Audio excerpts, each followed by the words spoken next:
Welcome to Hutton Orbital, home of the Big Aerial, Cubicle 3 and Gusto the Clown. It's been cold at Hutton the last few days. Central heating has been on the blink and they have to order a part from Colonia. Well, that's the only other place that has heating as old as Hutton's. The man says he'll be back on Tuesday. So as you can imagine, it's been a little cooler than normal. The drinks in the bar have been developing a little DIY ice, with patrons having to steer round giant icicles which have been forming from the ceiling. The locals have been putting on a few extra layers, with some people wearing every item of clothing they own. The spherical beach ball with fingers look is very much in this season. Due to reports of treacherous conditions in the corridors, floor mopping guy has taken to patrolling the halls with a portable hairdryer alongside his mop. And the bucket is full of grit to put down. Mag boots are great, but they don't do well on black ice. You don't fall over, you just keep sliding until you hit a wall, and then you start sliding in the opposite direction.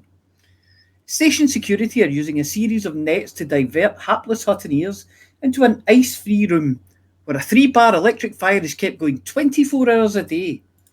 Here, exhausted and battered citizens finally glide to a halt and are carted off to the infirmary for a check-up. Back in the studio, wrapped up warm against the weather, and after blowing on their hands to get the circulation moving a little, this week's tech monkey presses a button and through chattering teeth says, Mike's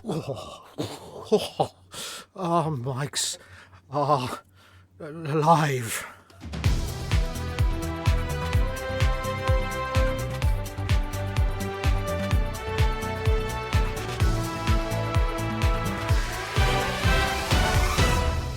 Oh, quick, everybody huddle up close. It's chilly in here. Right, welcome... No, not that close. Welcome to tonight's show. No, seriously, not that close. Step back. I just want a cuddle. Welcome to tonight's show. I'm Rudolph Hucker, and I have chilblains from sitting in front of the heater.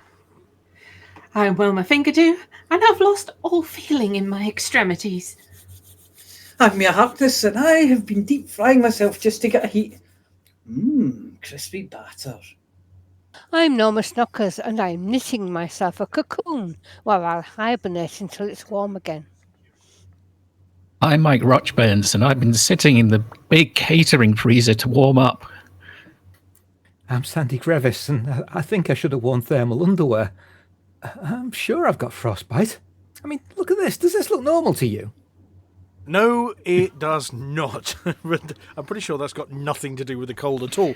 So I suppose we ought to get on with whatever passes for this week's headlines.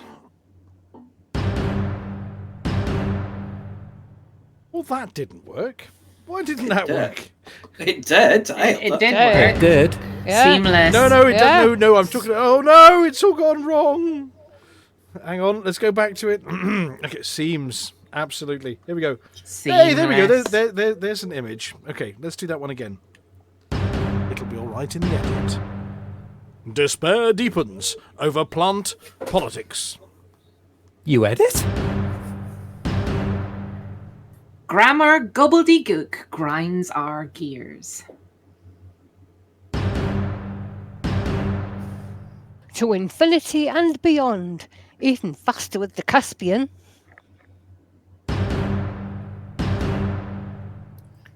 Dead Meat GF under arrest again after flashing his tripod.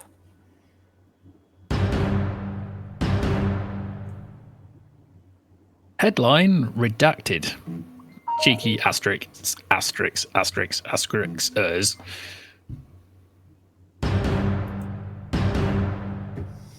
Some planar geometry definitions for the hard of walking. And I sift through the leavings of the BGS.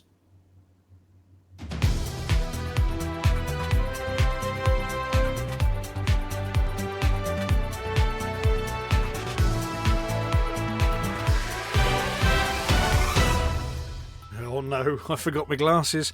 Anyway, as reported in last week's show, and not wanting to steal any of Flossy's thunder regarding whether there is or is not a CG this week, or even 4 of them, our prediction that the various powers will come to blows regarding their new office pot plant appears to have been entirely accurate. While we won't be going into detail in this part of the show, we do despair a little bit now that the Thargoids have buggered off from whence they came. The list of things in the galaxy to argue over has all got a little bit silly. In terms of galactic politics, the control of key systems throughout the bubble would be any sensible politician's idea of something worth fighting over. Well, it isn't, as fighting isn't cool, but if you're a politician, disagreeing with the other lot is part of your job description, whether telling them they've gone entirely too far this time, or entirely not too far enough. Fighting over a plant does seem a little silly, but it does have precedent. Wars over tea in the 17th century, over poppies in the 19th century, over spices in the 15th to 17th centuries, rubber in the early 20th century. We seem to love picking squabbles over plants. Even Onionhead has caused an outbreak of handbags at a few junctures over time, mostly the legalise it versus the it's horrible and no, I didn't inhale when I was at Space University brigades. Here's the thing though, all of these plants had their uses, and were limited in their area of production. To our resident historian's knowledge, Radicoida unica is, as of yet, completely useless. So the powers might be fighting over something that looks nice on your desk, and decides to die as soon as you over or underwater it, look at it funny, give one to your auntie as a gift, or just give it too much or too little sunshine. The kind of thing you find near the door of a space Waitrose with an exorbitant price tag on it. And of course, they're all attempting to take control of a whole planet.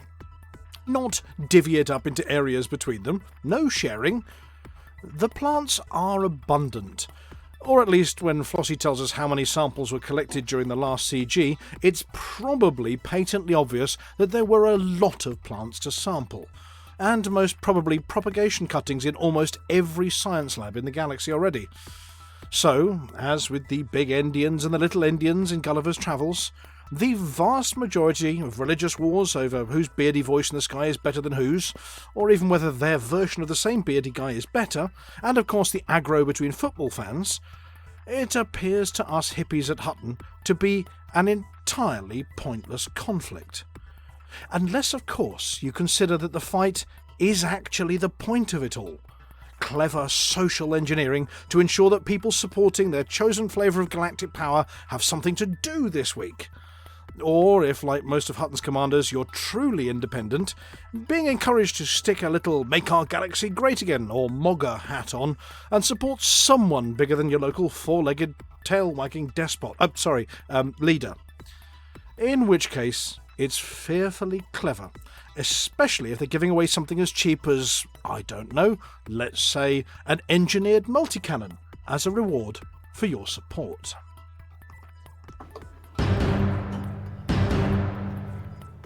Chaos ensued this week at Hutton Orbital after the internal announcement systems, the digital classroom assistant in Miss Miggins's Class 6A primary group, and the military briefing automat all went on the blink.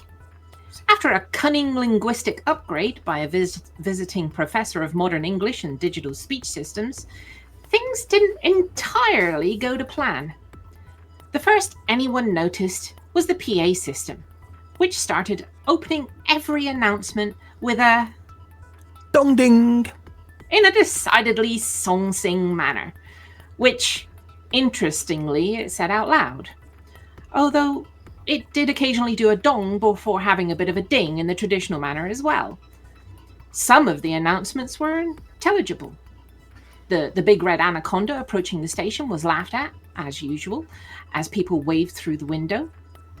A notification that the BP yellow little cars were temporarily offline sort of made sense.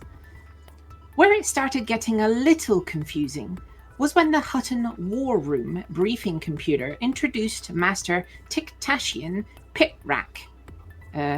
Really? To discuss defensive flop-flip maneuvers and how to combat attacks by the RAF in trade lanes using complex zag-zig techniques, which really had people scratching their heads. We tried asking the visiting professor what the blazes he'd done to the station and why Mrs. Miggins' Class 6A primary group were being asked to stop dally-dillying and stack the red big floor mats in the storage big cupboard, causing a bunch of children to sit in the corner and cry, and Miss Miggins to open the bottle of gin she keeps in the top drawer for emergencies.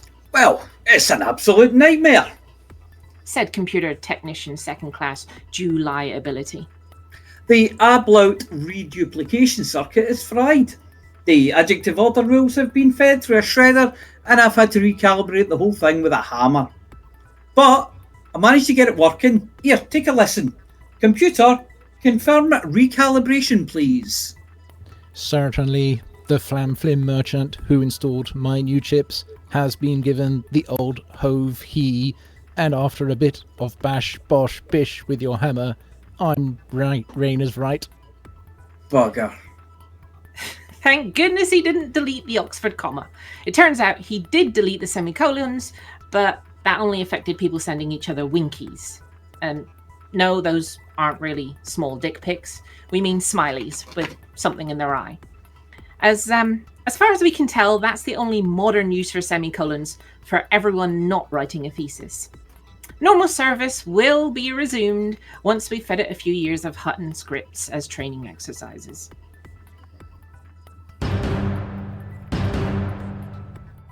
Caspian Explorer, as with previous new ship releases, had a limited press release edition handed out to a number of commanders this week, and broadcast outlets throughout the galaxy, including our very own news partner Galnet News Digest, have been taking it for a spin to find out what all the fuss is about. As usual, galactic forums have been divided as to whether it's the next big thing or I've got no idea what all the fuss is about. Details released by the Pilots Federation and the ship's own manufacturer Zorg and Peterson have revealed that it has an upgraded frameshift drive, which on the face of it isn't that special until you fill it with neutron star fuel. At that point it goes from okay, so it's a bit like the Mandalay but with a different shape, into race you to be a good point and back before tea time, silly, in jump terms. Scientists have yet to explain exactly how the fuel scooped from neutron stars is used in a different way to normal jump-homium. But whatever happens in the innards of the drive, it makes the nitrous used in Fast and Furious look about as potent as painting it red to go faster. Shares in various galactic neutron star route plotters have seen a significant jump in the last 24 hours. Coupled with the new Uber drive, it appears that it's designed for being able to rapidly approach planets at steeper angles, faster speeds, and without turning into a flaming meteorite and final approach to tenuously atmospheric worlds. Oh, and it floats nicely above planet surfaces when taking selfies. Far less of it plummeting out of the sky when using holding thrusters, which is nice. Do not do what one commander did and attempt to stand on the dish while the ship thrusted firmly upward. Back to the Galactic Forum feedback. I don't see the point. It's just a money grab. Why doesn't it have photon torpedoes? And yes, but I read on the internet that it is coming with being able to land inside active volcanoes and fly through gas giants. I want my money back. It's balanced against cool bridge layout. OMG, it jumps so far. And it gives me Romulan bird of prey vibes. The actual downside we've found is the long walk to the boarding ramp when you've gone to the wrong end of the ship and your oxygen is running low.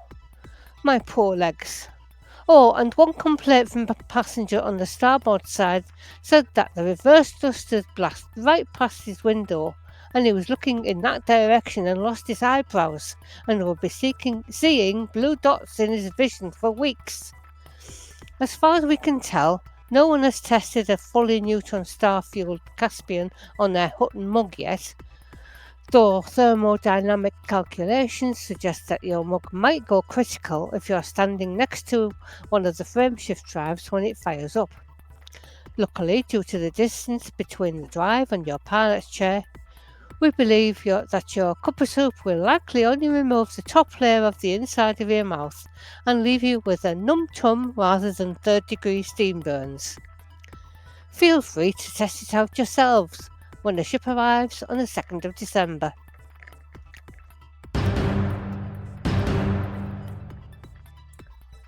Authorities in LHS 340 have issued an arrest warrant for Deadmeat GF after residents reported a strange man with a really big lens operating near station windows between 23:12 and midnight 43. Patrol drones recorded a tripod, a long optical tube and a portable power unit positioned in a maintenance alcove with a clear view of open space. The named individual, through a representative, protested innocence. The statement reads, "I am an astrophotographer. I was trying to focus on the 7th planet in the Sol system. I pulled out the really big one to get the best image. I was not looking at anyone's flat." The representative provided a purchase receipt for a computerized equatorial mount, an auto guider, and a cooled camera fitted with a filter wheel. Docking Control verified the subject presented a target list including the Dumbbell Nebula, 2 open clusters, and Uranus if seeing permits. Drone telemetry shows the optical axis pointed away from residential modules during recorded exposures. Security notes that complaints were logged prior to alignment and guiding checks. The warrant was issued on a watchlist match. Deadmeat GF closely resembles a known alias for a frequent visitor to the system's administrative naughty step. Charges listed are loitering with Charges listed are loitering with suspicious equipment, failure to register unusual apparatus, and obstruction of a safety cupboard with a flight case. Station services advise that any future demonstration of the equipment should take place on the external survey platform under supervision, with coordinates filed in advance. They further recommended that the operator wear something other than a bathrobe while bending over the eyepiece. The warrant remains active pending review of the optical logs, mount point history, and time-stamped exposures. Residents are asked to report further sightings of large cylindrical devices on tripods to security, and note the direction of travel of the lens at the time.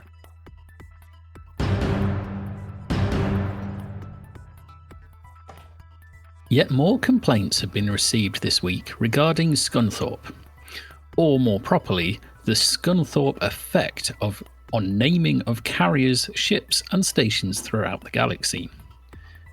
There has been an outbreak of asterisks in the system chat over recent weeks, censoring everything from the Bumblebee Express, causing commanders to attempt to rename it the Dumbledore Express, or even the Foggy Bummer Express, both of which are valid alternative names for stripy, dopey, black, yellow flying insects, to the Titan Dawn, now renamed the Coppery Ginger Dawn.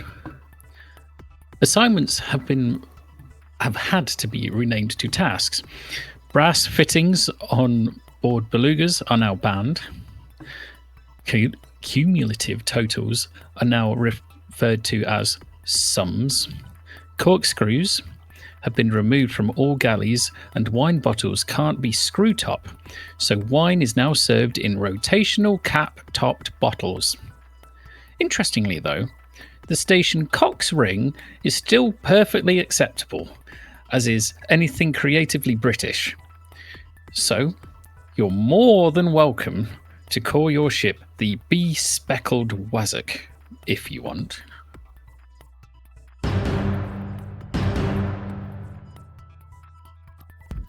A number of listeners have been asking why their mag boots do not work on walls. The answer is practical. Mag boots are for floors, and walls are not floors. On ships and stations, deck plates carry a ferrous mesh so the boots can grip when gravity is low or changeable. Walls and ceilings are usually composite with cable runs and insulation. They are non-magnetic on purpose. In true zero-G, this stops people walking at 90 degrees to each other and knocking heads at junctions. In 1G, it stops accidents when someone tries to demonstrate a party trick. Even on a wall with steel behind it, the physics does not cooperate. Magnets resist being pulled off. They do not cancel the rotation at your ankles when your centre of mass wants to be on the floor. You lean out, you pivot, you land. Field strength on the boots is limited for safety. To hang a 90 kilogram crew member sideways, each boot would need a very strong pull. Fields at that level upset electronics, wipe data, and collect cutlery. Standards keep the field low enough that comms stay tuned and the coffee grinder stays off, unless you press the button. There is also a sanity check in the magboot controller. On ships and stations, the boots read a beacon that defines which way is down. On planets, they use the inertial unit.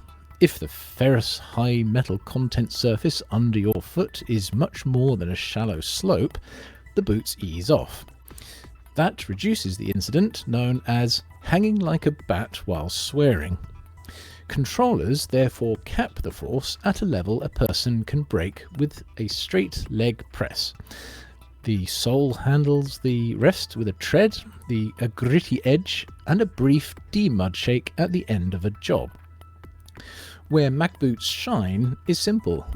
On ships and non-rotating stations, they stick you to the designated floor so you don't float away, reducing the need for zero-G training or getting stranded floating in the middle of your cockpit with no way to reach a surface. They stop slides on slick decks and keep you planted near open hatches. On rotating stations, if they're working correctly, they provide a gentle tackiness to your walking, unless you switch them off, or take them off and run around in socks. So the rule stands. Floors are for boots, walls are for tools, signs, and the occasional poster that says, "Do not walk here." If your plan involves strolling up a bulkhead, revise the plan or fetch a work platform and a spotter. The spotter should remain on the actual floor. The floor is the horizontal one, with the tool trolley.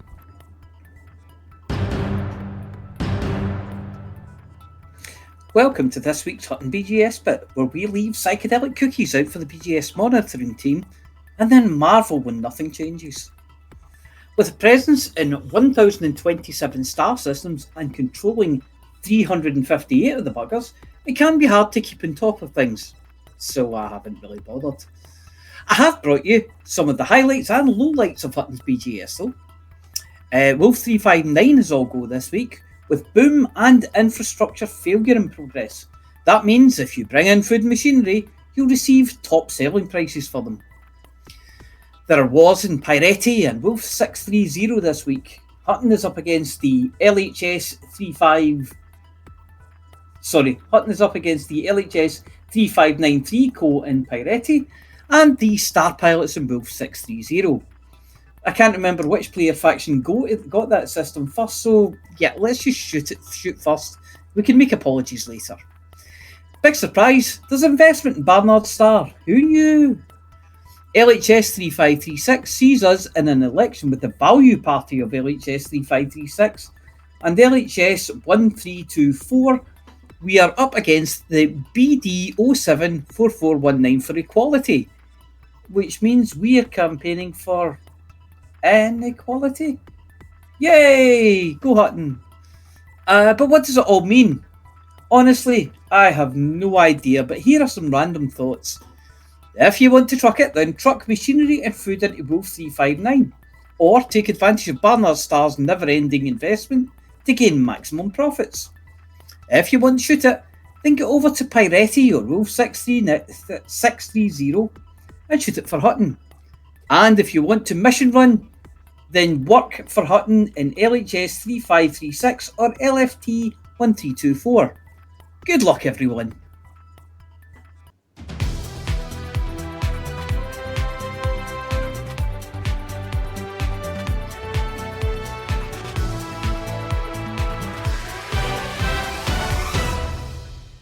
Thank you very much. Now, Amelia, you see how Yes. hard it is when the system goes on the blink to not read it the right way round.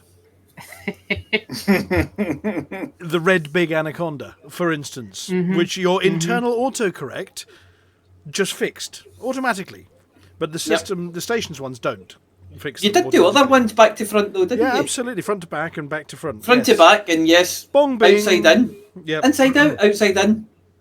Now, that was all- Brains logically. Why did you say that? Even- Upside down. Yes. well, Brains logically, even when English doesn't Englishly. absolutely, and isn't it amazing that we're not taught the right order of adjectives or the what is it, the ablaut reduplication rules, but somehow Yep. we magically just apply them, even Here's if the it's thing. on new We never words. taught them, but it hurts when they're done wrong. It Yes. does, Here's the thing, though. Do they go in the same? Do they go in the same order that we do our vowels? And you know how we go vowels are A, E, I, O, and U.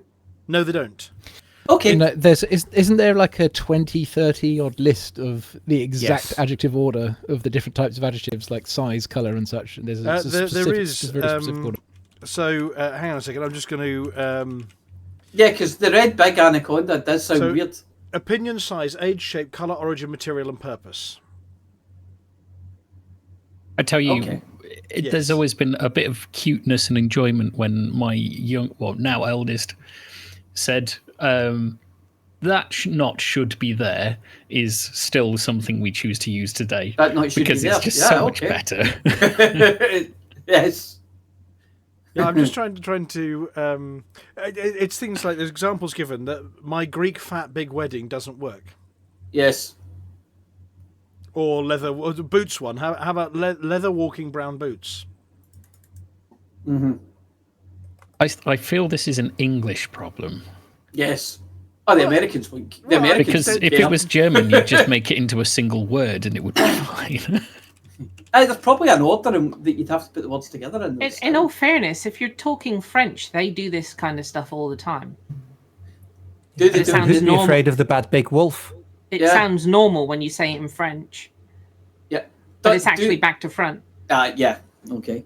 That's what I was going to ask. Do they have the same order or a different order? Interestingly, sign order. language is backwards as well. British Sign Language works similar to French rather than English. Good for them. Yes, I was just reading a little article here on how it in Chinese the order is reversed from English. Oh God. So you would, instead of saying my fancy bike, you'd say my that fancy bike. Oh crikey, what? No. Yeah. My Don't, that fancy bike. let's not on our light-hearted space podcast show get bogged down in. I'm going to shout advert. Who do? Yeah. And the ablaut reduplication thing is Tim Hard Tams. work! Tim Tams. Advert. Yeah, flip flop. Right, there's that one, and then obviously the reason for the Space Boots episode, by the way, Valkyrius, was that I did read on the Galactic forums a complaint about No. Yeah. That doesn't Refuse- narrow it down. That refuse to believe that hardly ever happens. yeah about it's complaining that you can't walk on your walls and the ceiling and things. Imagine the barefaced cheek of it. And everybody Well, said, "Oh, it's so- hand wavium," which is why. It's yes. well, there's Wave that, and- handium. but yeah, it's not glitching here. But the that's actually a bit of foreshadowing.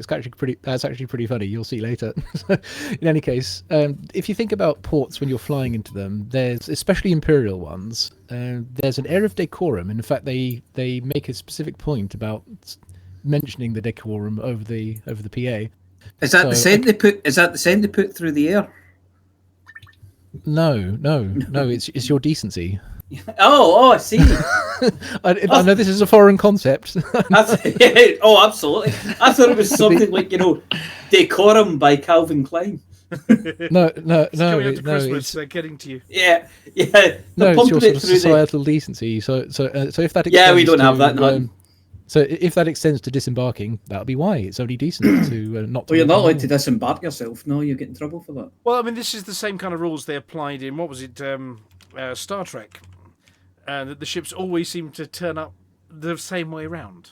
Yeah, they always the same on the same plane. Yeah. And talking of Star Trek, nice segue on that one. Yes. So, Flossy, you've been checking out a little bit to do with the new Caspian. Hold on. Was there a Frontier update this week? Was there what? No, there wasn't. Well, there was. No, Yeah, there was. An email. There was They sent out a Oh, message. yes, there was. Oh, yes, there was. Okay, go on then. Has anybody got the Frontier update from... It's all in the script. Is it? Yes. Oh, crikey, it's under that bit. Somebody wrote some really big letters in the script, which I'm saying... Yeah, they have written, so I see that now, yeah. I haven't got my glasses on either. Okay, so... So that's the only bit you can read. That's why it's big. Was there a Frontier Yes. live stream this week? No, there was a dev blog instead. And what do they have in it? Oh, stuff. Did they have lots of information on the Caspian Explorer combat and an update on Hey. HIP 87621? How did you know? I'm guessing on this one. So what's You happening in play the National 87621 then? Bugger all. Oh, right. Wasn't much of a There's statement. we're reliably told that something big is coming, but we don't know what it is. And did they mention Really anything tall about tree. combat and weapons on foot? Sorry, what was Might that? have done. Might have done. Might have done. Right. Well, Yeah, what- apparently you can now draw and stow your weapons more quickly. So you're Billy the Kid, but everybody's Billy the Kid now. So But this is available yeah. now. This change, not what we're going to be doing. Oh, no! I don't. Is it available now? Tuesday, I think. Oh, Tuesday, right, I okay, think. Yeah. Yeah. So yeah, laser weapons will do more damage to health. Pew, pew. Projectile weapons will do more damage to shields. Yes. And plasma weapons are still basically useless. Forward. Yeah. The velocity No, of the projectile has been increased. Well, that's good for those sniper rifles. Which is the one that's the big plasma sniper rifle? Because That's the one, yeah. Or the executor, I think, isn't it? yeah, Yeah. that works. So you'll have a little bit less time for people to idly wander out of the way. They might have to consciously dodge now. A lot of times that's kind of neither here nor there, no, because here nor there, or neither there nor here, because if you ever used it, if you're hidden, and as soon as you take that shot, the target stops, so it kind of renders the travel time pointless because you just aim at them anyway. So the plasma projectile weapons are nothing's changed really. Right. But have they been balancing the weapons as well? They really have. Ooh. So what they're telling is some of them are going to have the clip size and the damage adjusted, and they said adjusted. So some's going to go up and some are going to get down by the looks of it. You know, I mean, otherwise they would have said increased. And the AI, the enemy AI will be improved. So enemies now will, if you shoot at them, will hide away. They'll take cover, and apparently that's something as well called making better decisions. It involves drawing you pictures to see if that helps. Yes. Or Yes. failing to produce a seahorse emoji. Yes. It says now they will move with more urgency. What it didn't tell you is they're going to hunt you down like a dog. That's what they're going to do. They're going to, if they realise they've got an advantage to press, they'll press it. If they realise they're in trouble, they'll gang up and defend things, all that kind of thing. So, yeah, they get a And bit of they'll an try upgrade. and flank you if they've got an advantage as well. So Yes. So, the AI is getting a bit should scary. be interesting. Yes. So they're going to hunt down Flossy when she's lurking with a rocket launcher trying to shoot me in the back of the head. Is that what you're saying? No, Yeah, they're just going that- to point at the dying dead meat and laugh. Yeah. If they try to hunt Flossy, it's not going to do them any good. They know better. They're still Amelia, scared. do you do much on-foot combat, or is it not your vibe? I don't because VR goes Oh, all yes. squiffy when I get out my ship. He's a VRist, so I don't Well, get fair- out my fair ship. Yeah. Well, I have got some of the notes on screen at the moment, so I don't know what cross-type bonuses and their reduction means, but apparently that's also coming. That's why we simplified it. Yeah. Well, no idea. Yep. And enemy AI will flush you, it says. Definitely Yes. will flush you. You're going to get flushed. We like the word flush. Stops you Um, camping on rooftops, I'd imagine. Yes. Or Right. porta Yeah. potties. No. But I mean, that's all very well, and that's going to be coming, which we're going to have to try out. Hey, maybe we do it live on a show.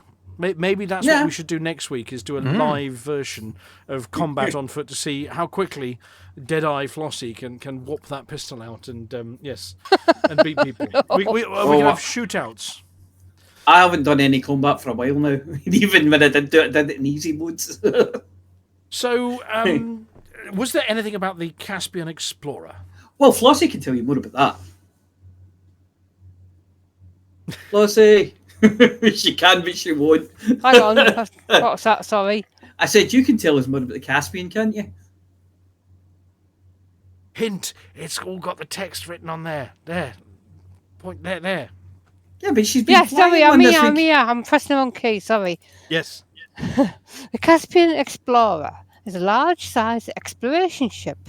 Has a bit of a Star Trek vibe about it. It also has some innovative new features such as a strengthened hull which allows commanders to approach planets at a steeper angle, optimised thrusters which reduce the dangers of landing on high-G planets, an update to the FSD which allows greater range when charging from white dwarfs and neutron stars. Yeah, so the notes I've got there are white dwarf. I'll give times 3. Times 3 and neutron stars is times 6 range. Right. That's up from times isn't that up from times 1.5 and times 4? Something like that. Yeah. Because I know at one stage today I had one up to an 85.5 light year jump range. Now, if you multiply that by 6, that's 510 light years. It can jump further than a fleet carrier. Now, see, Apparently, there's a bug at the moment, though, in the pre-release press version. Ah, If you try and jump more than 400 light years, it goes pop and you get an error. I gotta say, I love this design, but surely that is some sort of copyright infringement. I don't know. It seems to be different enough. It almost looks like so many different sci-fi ships. I'm guessing But I am a fair few commanders are probably going to be naming their Caspian Explorer legally distinct. Yes. But I am wondering why it's got those garden hose attachments on the back. Oh, I haven't seen those. I never noticed them. Wait until you look at the back of it and think, doesn't that look like a fitting for a garden hose? Is that maybe sand hose sprinklers lock. in case they slide on the ice? Isn't that the brand, Hose Lock, that you're thinking of? It is, Yeah. Yeah, well, who knows? Maybe they're how you fuel it so fast. Yes. Have you had a look at the modules yet? Flossy. Modules, yes. There's 1 large hard point and 6 medium hard points. 6 utility slots. That's hefty, yeah. I'll use a hard point, no. Internal size 8 power plant, size 7 thrusters, size 8 FSD, size 5 life support, It's a ship frame 7 drives. power distributor, size 8 sensors, size 7 fuel tank, and the optional internals, 3 times size 1, 1 times size 2, 1 times size 3, 2 times size 4, 4 times size 5, 2 times size 6, and 1 times size 7. There's lots to chat about the jump range, especially since it has a size 8 frameshift drive.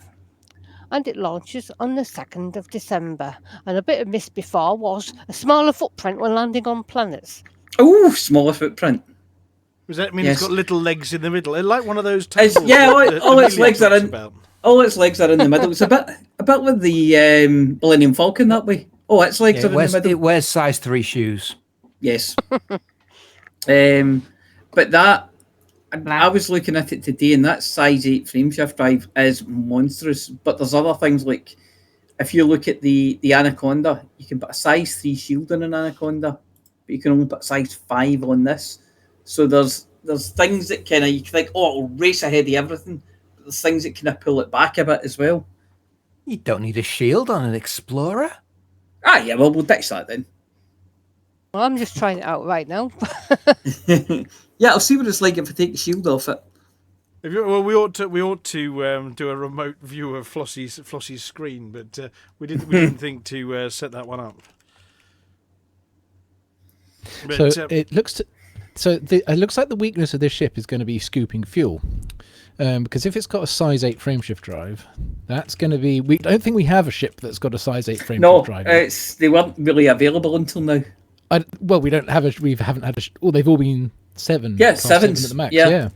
Now this one's got, so that's going to guzzle fuel. I don't even know how much fuel that's going to take for one jump. Because a But seven's the problem- a seven's about 12 tons, isn't it? Yeah, 12.8. That's right.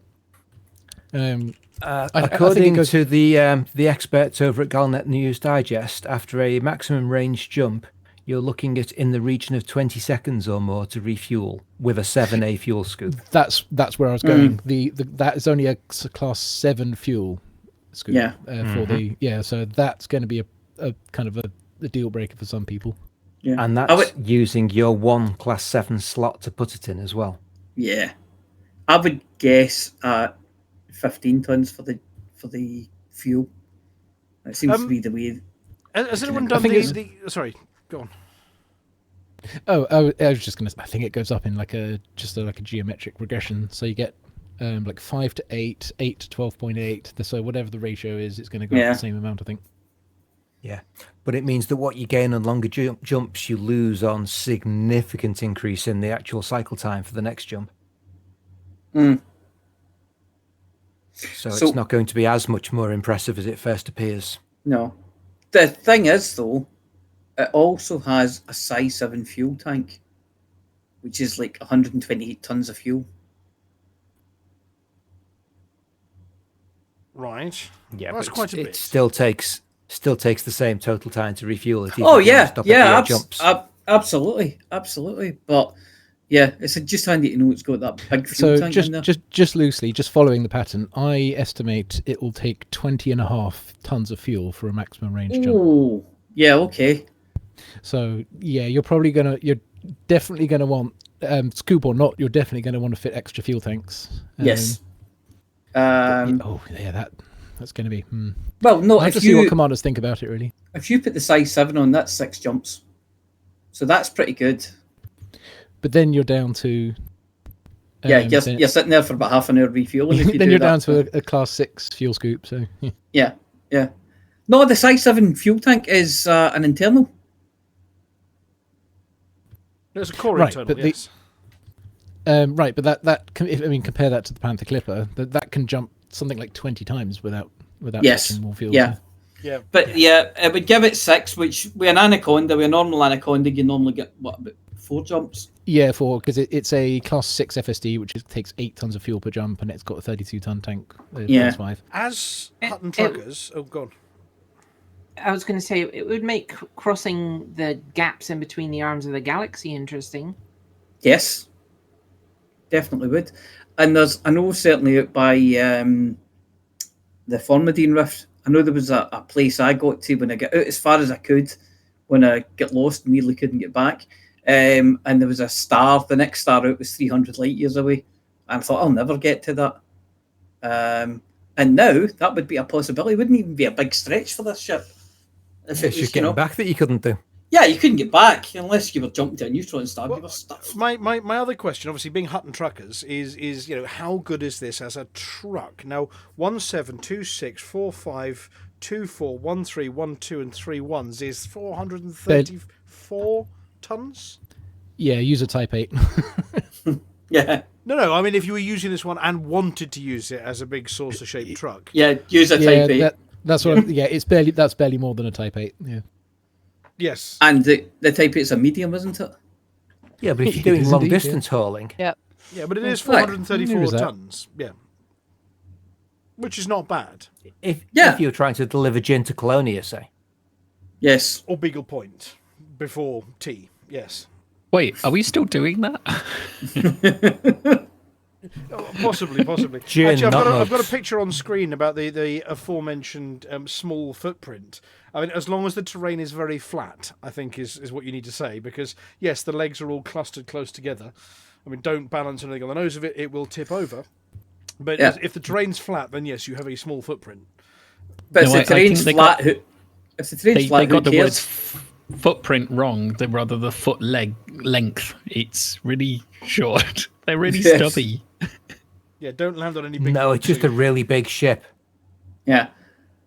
I suppose it is, yes. It is pretty big hefty. enough to give good clearance for an SRV when it comes out, remember? So they're the same length or longer than the legs on any other ship. Yeah, well, isn't It's it? just a Is it the Type big 10 ship. that has to raise its legs? Which one is it has to raise its legs when you lower the SRVs? I think a lot Adder of them do does. that. I'm sure The the Type Adder 6 does used that. to do it. Yeah. But I noticed the cockpit there also has a glass underside to it as well. No modesty panels here. No. So you can look out and down. So, you know, it clearly is Yeah. designed for exploring, a bit like the Mandalay is. Doesn't suit not Scottish sure. pilots then. I'm not The sure if Celtic- the view is the better in Celtic- this or in the ASP, actually, because the ASP has got its own sort of cockpit sticking out, whereas this is still integrated into the. Well, the ASP's I haven't cockpit, seen them side by side. the ASP's Up and down, cockpit this is has excellent. the Left and right, this is so-so. yeah. Well, the ASP is the thruster pods, the thruster intake pods at either side of your cockpit, so your Yes. view's kind of obstructed there anyway. This one I think isn't so bad because partly, I mean, it has got panels at the side, so you can't really see out the side as such. But partly it is all of the hull kind of fade because you're on the front of a semicircle. All the kind of hull fades away to the back, so you get I think you get a kind of halfway decent view to the side. That's what I think. But no, I meant in terms of looking down. No, Oh, in yeah. terms of down, it's brilliant, this one. It looks absolutely brilliant. The glass goes Yeah. almost under your feet. Looking at that picture, anyway. It depends how far back your seat is, but Yeah, I think you're more over the window in the ASP, if you know what I mean. yeah, and in the And- Type 10, and when below you is another person, isn't it, in a Type 10? Yes, two people. Two people, greedy buggers. Two people. Yeah. Yeah. Okay, and this is launching on the 2nd of December, so there is a preview being done by certain streamers as well. Yes. Which you can go look, and they clearly will express their opinion noisily Launched- about it. Launched for ARCs. So you'll be able to buy it with ARC. No. Yeah, you'll be able to buy it with ARCs. And for all of Just you call that it real money. just or Yeah, burnt all real of your money, arcs yeah. and stuff, yeah. Yeah. And it's next Tuesday, so the same day the man comes to fix Hutton's heating. Oh yeah, and there's all the usual moaning about cash grab, whatever else. No, if this means anybody wants it early, wants to pay a few pennies, then more strength to their arm because it means they're spending the money on doing more stuff. And then if You say a few pennies, but it's a fairly hefty investment for most people, I would think. well, yeah, or you just wait. There's no rush in Yeah, this yeah, game. yeah. You There's can, no yeah, rush. you Yeah, can wait. That's Just wait the 6 thing. weeks and it's not a problem. Yeah. Yeah. Well, maybe Or- a bit or just longer don't than get that, one. but and remember there is the Type 11 Prospector, which should at some unknown point become available for credit. Yes. Do Yeah. we know So whether if you're, do if we know you're if not the prepared to NPCs are pay, flying the new ships yet? Sorry? noticed any. No, I've not noticed. Well, we need to know whether you can actually find these things and fight against them, and you know what I mean, whether they turn up in other places as well. So I'd be very curious as to whether the NPCs have got access to this, or it's just us. Could just be us, Yeah, I don't think the NPCs have Odyssey. So. don't they? Apart from the ones walking around on foot. Yeah. Cheapskates. Yeah. They don't have ships. Yeah, every NPC that's got Odyssey, 100% of them all disembark. So Yes. So looking at the large print again. If we get something to, We had a complaint yes. which might need Did your we? services. Yes. Well, what I would like to say is that we are, on behalf of Hutton, very, very sorry that we didn't sing Flossy's birthday song back in October when she had her birthday. She's 22 now. Old enough to drink in certain countries. I'm not going to say. I'm not going to say how many times over, but you're 22. Just commented on all his happy birthdays, but we didn't have a show after my birthday, so No. There you no. Yep. Does somebody else have a birthday this week? go. This week, there's a few actually. Oh. But really, we're singing to I'm just Flossy. trying to remember their commander names rather than their real names, so I don't dox them live on air. But thingy, that thing. Oh, yeah. I'm not going to give the real names because it's not an offer Oh, for me to do so. But yeah, and that one as well, and him. Oh yeah. my granny would have been 106. How about that? Excellent. We'll go with that then. Yeah, there we go. Right. So will we do the thing for Flossy then? A retrospective one. This is You asked for this, Flossy. Happy birthday Day to you. Happy birthday to you. Happy birthday, dear Flossy. Happy birthday to you. And more. That'll teach you to complain. That'll teach you. Yeah, you won't do that again. Didn't complain. Yeah, you did. Now, Flossie, where's my cake? You're supposed to have brought cake for your Yeah, oh, we're having cake. I want cake. I forgot to do a cake this year. Oh, no. The cake was a lie.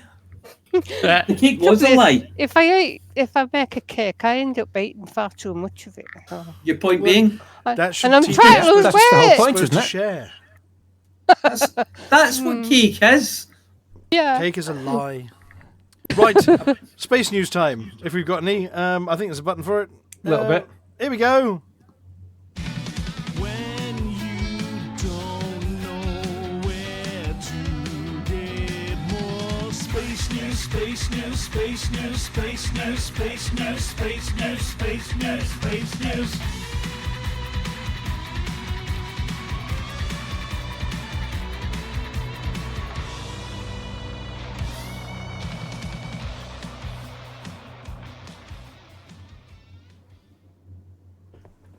Take it away. Right, first story this week is Space Force. Remember Space Force? Yeah, it's a dodgy Space TV Force. program with that comedian fella. No. That's the one, yeah. No. Oh, Yes. yeah, it's aye.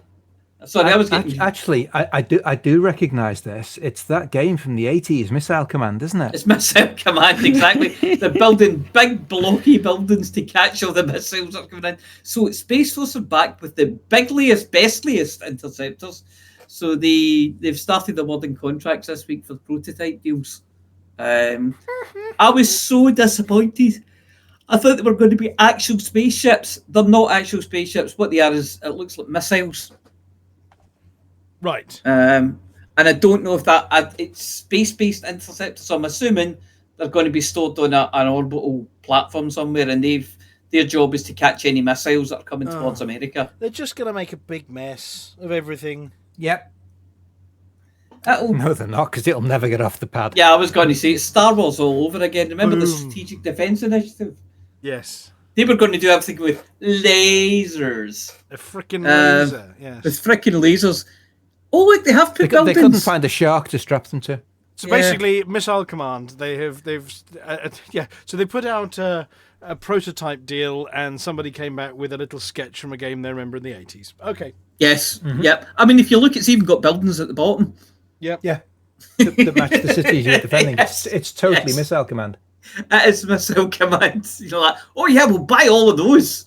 You're like, oh dear. Yeah. So okay. yeah, Okay. And it's giant trackball. yeah. So that seems to be that's the gist of it. Is yeah. Okay. They put in contracts. For our next one, we've discovered something that's got a bigger nose than a Oh, Corsair. you wait till you see this thing. It's called the X59. Don't And believe it. Yes. Is that the new HOTAS from Logitech? Yeah. Yes. Slightly Something plasticky like with that. some wires that die after 15 uses. Yeah. They have actually flown this thing. I don't think they've flown it supersonically yet. I think this was just can get it up and down without it exploding. Are you sure they wouldn't call it just the Pelican? You think they'd call it something like that, wouldn't you? But no, it'll get a name once if it becomes a real thing. It'll get a name. But they've built this thing and they've flown this thing, and the purpose of it is that it should fly supersonically but not create sonic booms. That's possibly what the nose is about. I'm assuming it's a bit similar to the bullet train in that respect. Is that the nose does something to the air to stop it You being can troublesome? see. So normally they would make aviation is something I get excited about. The X is prototype aircraft, and they're always given an X number. Experimental. If they ever became a particular class of aircraft, such as a fighter, it would be an F. If it was a B, it would be a bomber. But anyway, this nose cone looks quite different to what you normally see on fast jets because it looks flat on the top edge, which, as this isn't trying to be a cheat line for stealth purposes, it almost looks like it's trying to force as much of the sonic boom upwards, but that's theorizing. But they've done something similar with the prototype of the boom supersonic aircraft that is meant to be trying to return supersonic flight over the Atlantic again. Yeah. And they've managed to effectively bounce the supersonic waves off of certain levels of the atmosphere. Quite how that works, I don't know, but they've shared some really interesting images about it. That sounds like they're storing up problems for a later date. Well, possibly. And I guess all the ozone going, well... Sorry. There's a spectacular picture of this jet if you scroll right down to the bottom. There's a video under the deals not to miss, with it in the sunset, and it's phenomenal. There's a video somewhere of it as well. I noticed in the first picture the landing gear was just down. Yes, so typically that would be any aircraft that's having its first flight. They will literally leave the landing gear down the whole time. They will fly. They won't do very much at all in the grand scheme of things. They'll fly. They'll keep the flaps up in a lot of cases as well, or flaps deployed. To prove that the aircraft is stable in that configuration. They'll do that a few times. Then they will fly with the landing gear retracted but the flap still deployed, and they will kind of build up step by step by step to prove the stability of the aircraft as they go, and then they start pushing, as they say, pushing the envelope. Quite what an envelope is doing on an airplane I've never really worked out, but instructions if, in case of crash landing, do this, I noticed it's also got a small footprint and little legs, just like the Caspian Explorer. Yes, and a massive nose. And does not have a particularly good forward view. It's Concorde with a nose job is what it is, and it doesn't fold down.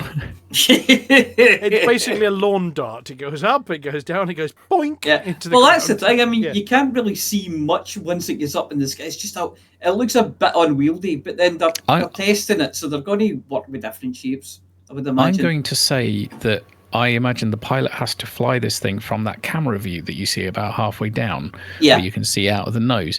Because actually, if you look at that top image that you saw, or if you scroll down to the sunset image again, you'll see that normally the cockpit would have a dome at the front.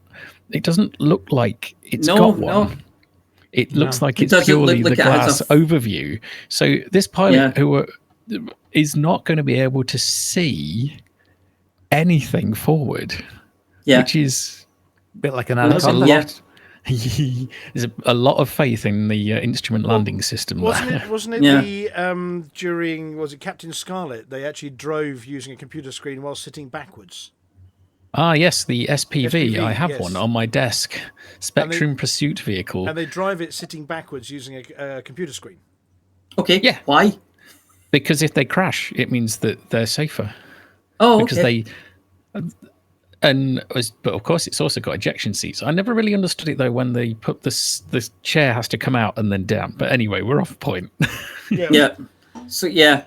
But that view looks like a computer game as well. I mean, that's another one that looks just like a computer doesn't game. I mean, that's straight out of the sort of early 1990s computer games. The planes flying towards you, and you just got to dodge left and right. Afterburner, that's the one. Yeah. Afterburner, yeah. Technology so it's got a massive nose on it anyway. Moves I totally didn't have a wasted childhood naming all of these vintage games. Not at all.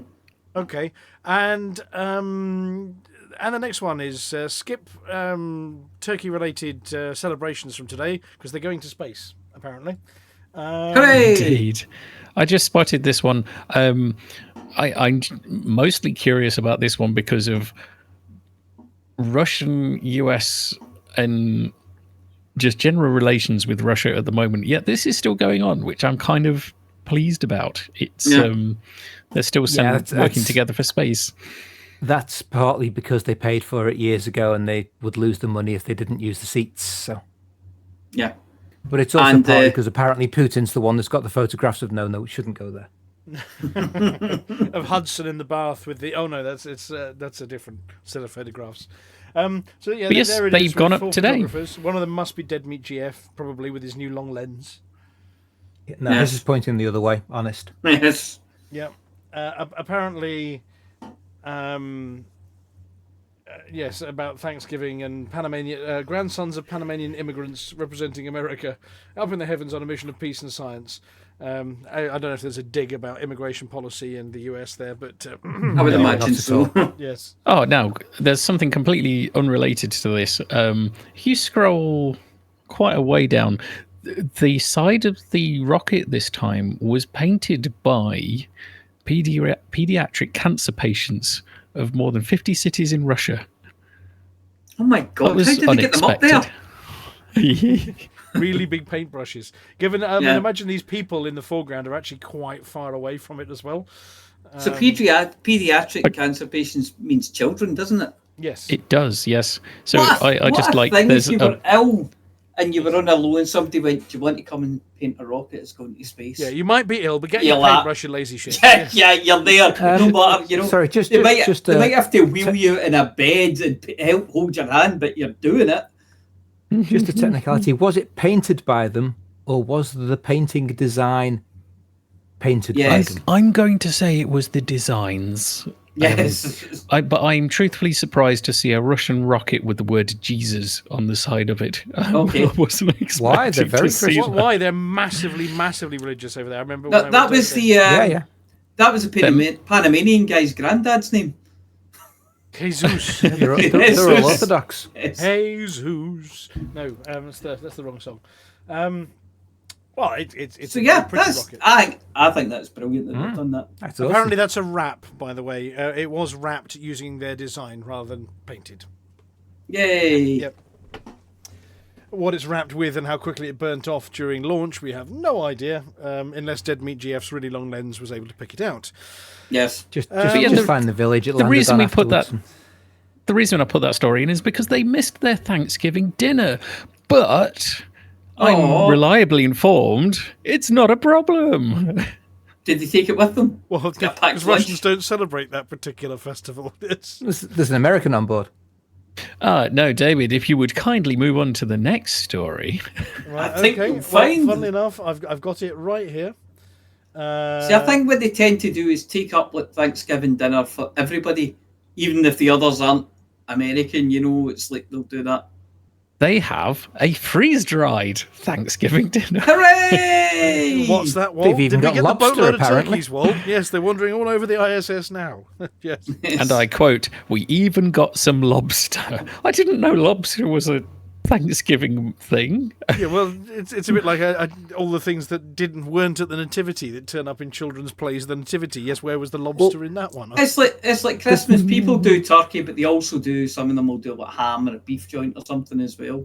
Yeah. You know. So The thing that people forget about food in space is when you're paying $100,000 a kilo to put it into space, the cost of the actual food that you're putting in there is 0.00001% of the cost.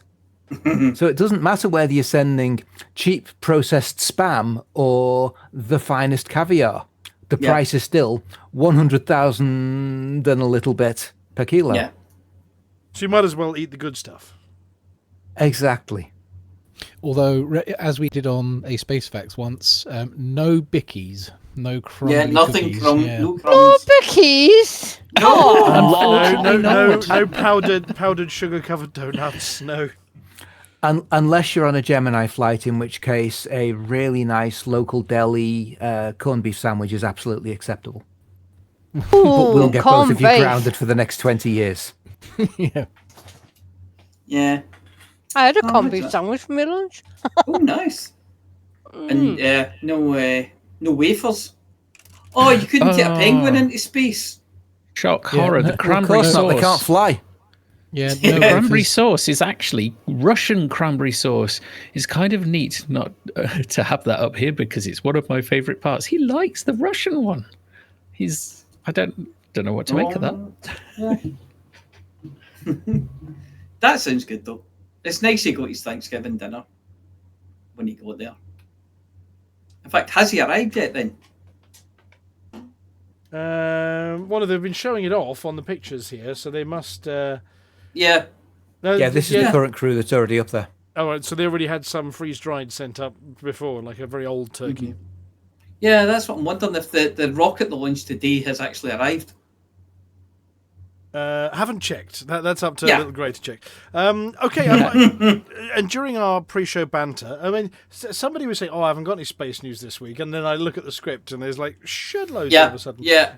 So apparently, this dark matter that we can't see, somebody might have actually seen dark matter. I mean, not Amelia because she missed it again, but I always miss it. yeah.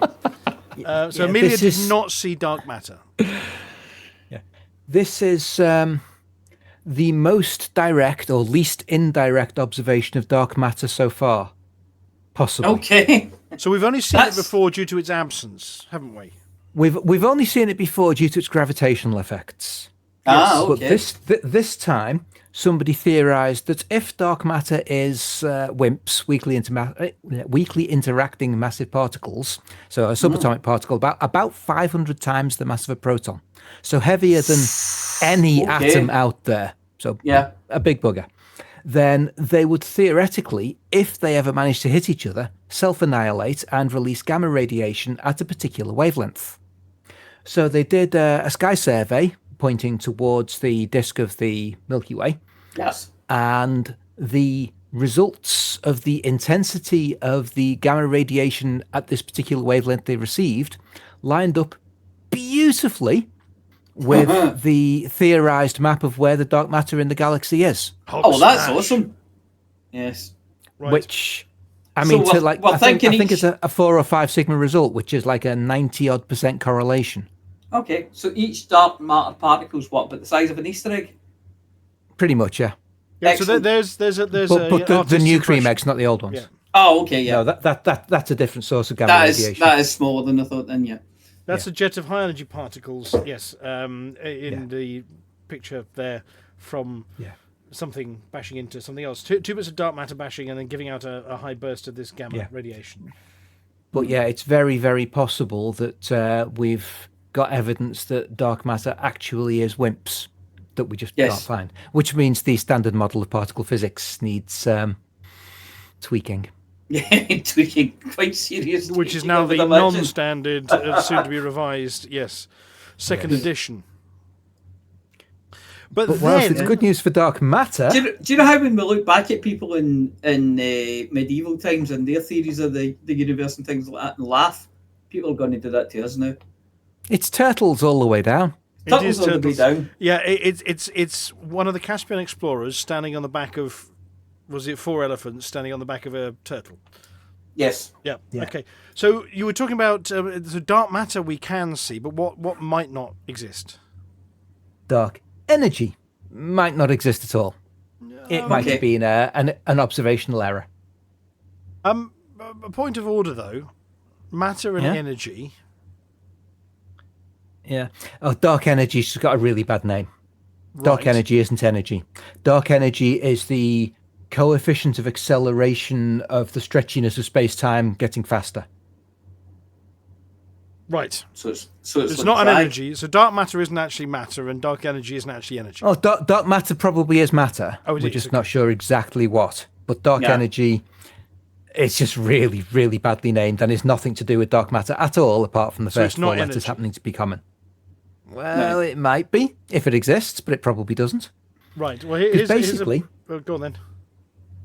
they measured the expansion rate of the universe recently by Here's a looking picture. at nearby things, and they measured the expansion rate of the universe way, way, way back at the beginning of the universe, and they got 2 different numbers.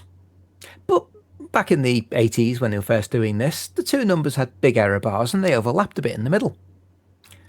Then they got better and better accuracy on both numbers, and they stopped overlapping by quite a significant chunk. So the rate of expansion of the universe was changing, which is not good.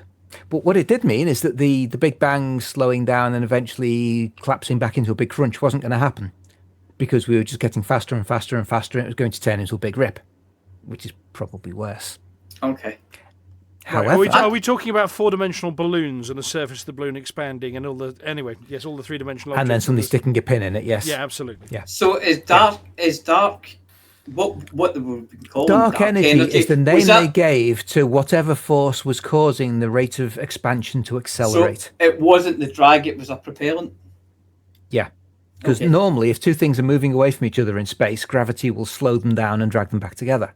Yes. And that's not happening make- when it should have happened. But, well, it looked like that wasn't happening when it should have happened. Aye, they should have been slowing down and it's speeding up. Yeah, which doesn't make any sense according to physics. So No. there must be something else. So they called it dark energy because that's a really stupid name. Astronomers and cosmologists should never be allowed to name anything. Yes. And It's a well-known especially fact. whoever decided the electron is negative as well.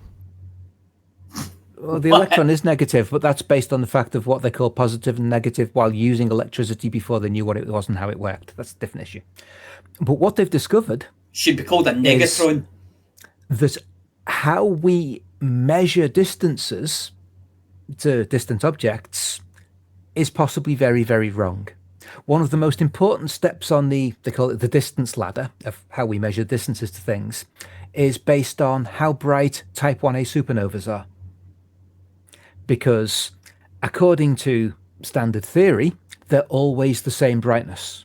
Because they always happen in a very particular way. Yes. It's a neutron star with material being sucked onto the surface of it from a companion star. And when it gets to a certain mass, it goes boom. Yes. Type 1 Unless supernova. you take a Caspian Explorer and suck off all the surface material. Yeah, sorry, white dwarf, not neutron star. Yeah. No. But Yeah. because that's a standard brightness, from the perceived brightness, the apparent magnitude, you can work out how far away it is. And once you know how far away it is and how fast it's moving, you can do these speed and distance measurements. However, there appears to be a correlation between the brightness of a type 1a supernova and the age of the galaxy that it is in. No. Ah! So they appear, there's only one study being done, but it Yes. got a 6 sigma response, a 5 or 6 sigma response. So there's a 90-something% correlation between these two facts. So Bloody hell. maybe additional studies will overturn this, but Yes. maybe it'll confirm them. But it's a very strong correlation, Okay. which means that it's actually not getting faster the closer it is. We just completely misjudge the distance to a lot of these things. Right. And so in that fact, when they take this data with the correlation, correct for it for the distances, suddenly there's a really, really close match between the speed of things moving according to the original plans of how far they'd be going according to just gravity slowing them down, between this and the other measurements they've got for the extreme distance of cosmic microwave background radiation redshift, and for something called baryonic acoustic oscillations. Don't go there. It's wibbly bits in the pattern of the background radiation of the universe, and leave it at that. Can I just say, I love it when we get all cerebral. Yeah. My So, cerebrum if hurts this- now. If this study is correct, but remember it's only been one and nobody else has replicated the study yet, because this is like 2 weeks so old, this if paper, it's correct, that's all bollocks. then there is no Hubble tension. There is no problem with the rate of change of the acceleration of the universe changing over time with dark energy. Dark energy isn't needed anymore, and suddenly we much better understand how the universe is expanding and slowing down due to gravity, because that's exactly what it's doing. Do you know what's And all of amazing our about different that? types of measurements line up. Do you know what's amazing about that? All the Hmm? stuff that people invented to fill that gap. Yeah, and the simplest If it's solution is always the... it is often Yeah, but I mean, the if same. it's we now, you know, if this gets, you know, if it gets peer reviewed and all that kind of thing, and then they go, yeah, that was right, and you get back to all the other stuff and go, people just made that shit up to fill in. I mean, it was the answer. It was the answer to the problem they were given, but the But question that's how was wrong. science works. Yeah, Yeah. that's how science works. We're now talking an illustration of Occam's razor, surely, yes? Which is... Yeah, simplest solution is the best one. Absolutely. Yeah. The one with the least assumptions But- is the correct one. Yeah, but it's got to be the simplest solution that actually predicts accurately the observations. Yeah, And if your observations are flawed, then there's your problem. yeah. So there were these people who were coming up with all these ideas about dark matter, no, that had been given the wrong question to start with. But no physicist likes dark energy. It's this horrible, messy thing if we get rid that of it nobody now understands because of this, why this is it a could be good working. thing. This is they'll be quite happy. They'll be pretty delighted. much, Yeah, they'll be delighted. It does mean that the expansion of the universe basically stopped and turned back into a contraction about 1 billion years ago. So we are heading for a big crunch. Yeah, but you and I aren't going to be around to see that. I mean, by Flossy's I don't know, 30th birthday, maybe. Yeah, about 13 billion years from now. Yeah. Well, exactly. There you go. I mean, humans won't even be humans at that stage if we survive that long. But on the plus side, it does mean that future generations will still have a universe to stare at, because with the way dark energy appeared to be expanding, then in a few billion years' time, we'd hardly be able to see any other galaxies out there. And a couple of billion years after that, we'd start to get ripped apart, atom by atom. So it's not great news. Yeah. Well, what I'm saying is, by that time you'll have evolved into a crab, and they're pretty hardy, and they don't have great eyesight, so it won't matter. True. Carcinification. It's a real thing. Yeah. Right. We've got a few more bits to get on with, and I've just had a glance down at Flossy. Have you sort of... I mean, we're not doing your bit yet, but my goodness, you've given yourself a lot to read there. I haven't got... You'd give me a lot. I'm wondering whether we can summarise... I don't think we can summarise this yet. But we do need to do a quizzy thing first. So we've got more than that to do. Well, yes, but shall I end the... I'll end this bit first. I'm going to say space news, space news, space news.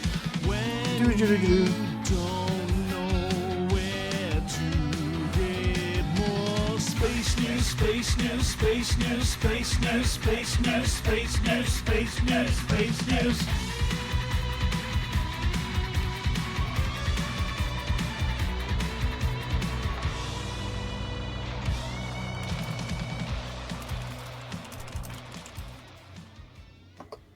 Do we have a word of the week? We do have a word of the week this week. Would you like to know what it is? I would love to know what it is. No. Who said no? The word of the week this week is eximius. Eximius. Wow. And what does that mean? It isn't the name of one of the elite streamers. No, that's Father, but no, I'm just reading. Someone changed the teleprompter. It means excellent, distinguished, eminent, or outstanding. Outstanding. Can you use it in a sentence, please? You just watch me. Before he passed out from the fumes, the health inspector said cubicle 3 was less than eximius. Nice. Was it just Immius then? Yes. I don't know. Maybe it was Enemius. Emmius. Emmius. Well, it's on the headline if anyone's interested in the spelling and the meaning. And that word came from Hugh Pratt. Hugh. Who's who? Who is this person? He rings vague bells, a memory of something. He does a twice as interesting podcast. He smells of cheese, remember? Oh! Well, I'm wondering whether Volcarius can squeeze that word into the quizzy bit, by the way. I wonder. It's a good word. It's a very Volcarius word, I would think. That would be excellent if he did. Outstanding, in fact. Yes. Distinguished. Yes. Would anyone would anyone like to drop eminent. the... I'll do it. Yeah. Space fart of the week. Well, it's not a space fart, though, is it? Space quiz? Yes, it is the latter. And incidentally, did the announcer send you any... Because I heard a thing on Sunday about him doing a thing. If not, I'll just get on with it. The announcer did. Let me just... Let me find it. I'm just going to hit a play button. Well, he sent 5 things. Okay. Pick a number between 1 and 5. 5. We're going to blame Radio Raxler for this. Let's just... It's Thursday night at Hutton Orbital. The mug is on the line. Your host, he's used the same Dusty bot. Volcarius quiz hyperdrive for the mug. Volcarius quiz hyperdrive. Grab your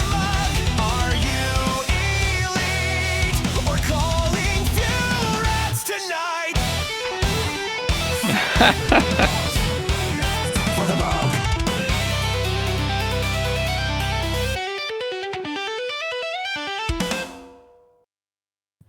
As Wow. sent to us by Radio That- Raxler. There we go. Well, That was I mean, welcome to like, this- wow. welcome to this show's quiz, which everyone's welcome to join over at quiz.iniv.space. What was that In again? at quiz.iniv.space, as Little Grey has put into the chat. In a browser window on the side, or with a mobile device. This week it's all about ghastly glitches, bum-fuzzling bugs, and other mischievous mistakes which made their way into the otherwise pure, passionate, and eximious products of the Pilots Federation. Very good. So, grab your orange Sidewinder and fly over to quiz.iniv.space, now or at any time during the quiz to join in. And remember that naughty answers can only be used once, multiple choice answers still need you to press the send button, and finding glitches with the quiz system is worth bonus points. So so press for- everything. So we've got everyone filing in at the Is moment. this a multi-choice one? 2/3, I would say. 2/3 multi-choice. Okay. A, yes. B, no. C, maybe. Right.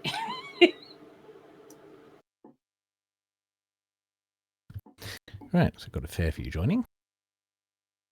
I'll change the thingy over to the not to be on upcoming, so at least I'm ready.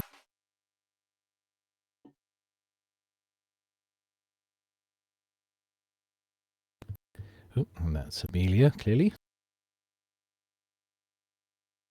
Ooby-dooby, scooby-dooby. The same. There we go. And incidentally, so round one is I seem to have labelled it as super trucking important, and it's only got one question in it, which isn't. Well, it The makes mug, it for a nice um, easy round, yeah.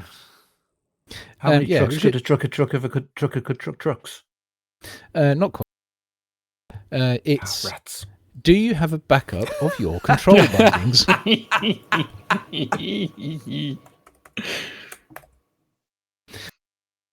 Now, be honest. You have to be honest. You only get points if you're honest.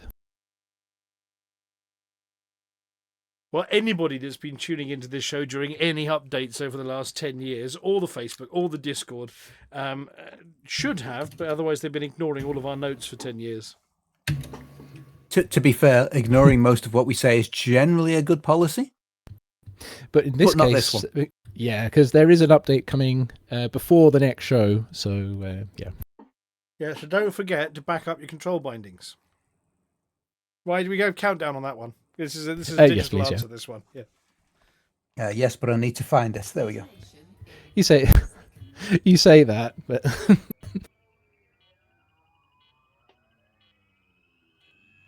But yet again, there was I've somebody only got the on buttons one on of one the bit on- after a on recent there. update on one of the Facebook groups saying, "Oh, they ruined my life. They deleted my control bindings again." Well, I don't think you'll find they did. I think what you've not got is one of your devices plugged in. But anyway, yeah. So most people apparently we have 20% yes, 20% emphatic yes. We have 10% the C++ version of yes. We have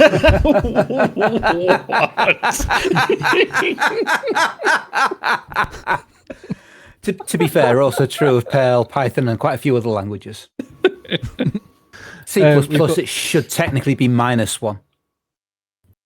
don't know about that. I'm pretty sure in C++, if you Oh, Send anything non-zero counts, if you- but if if you you- look for a no, true no, value no, by no, default, it'll that's- become 1. that's not well in normal C it could be anything that's non-zero. In C++, the actual bool, which is true, if you send it to IOStream out, it'll print a 1. Trust Yep. me. Okay. I thought it was -1, but and yeah, C fine. sharp. In any case, yeah, so we do, yeah, so did have 20% no, and no with a flipped table. So You're welcome. So very, very honest. Thank you very much. Well done, everyone. I've What's control never- binding? Never What's done it. What's control bindings? Open up a internet search for Elite Dangerous control bindings. It's a file you can back up just It in was case. a joke. Like It was a joke. You don't have to elaborate. Oh, it's you. Oh, you So could have it's- said. Go on. 60 yes, 30 no, 10 don't know. Not bad. Yeah, well done. If you're playing with the Steam Deck, you just don't need to, because you just use the control bind and it's always there.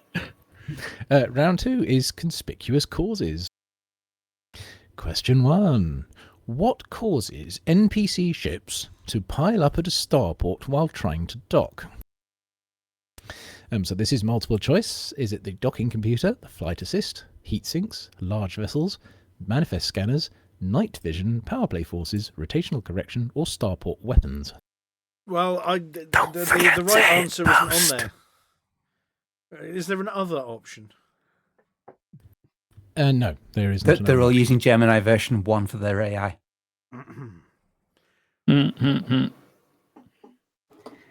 In all fairness, it's usually my mate Bob that's in the slot, and he refuses to move. Bob. Damn it, Bob. God damn it, Bob. Don't forget to hit the post button. Detonation in 10 seconds.